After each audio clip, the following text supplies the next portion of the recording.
Good day guys, welcome. In this video I'll show you how to buy Robux with Microsoft gift card. Guys, it's extremely simple. Just be sure to log in, of course, into your account.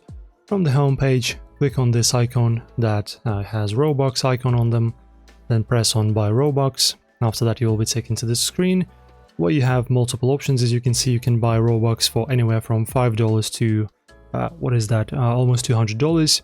So for example, let us click on 500 Robux. And as you can see guys, now we have multiple choices. So for us, and in this video, we will use the very first one. So you need to click on it, as you can see next to credit card. Click on this field, and now you'll be taken to a page. As you can see, it will load. And in here, as you can see, we will have our credit card checkout. Just insert your credit card number, expiration date, month and year, CVC or CVV2. And then just press on continue. You will check out, pay, and after that the purchase is complete and your Robux will be instantly added into your accounts. Guys, that's how easily it's done. If you enjoyed, press like, subscribe, leave a comment, and click on the notification bell. See you soon.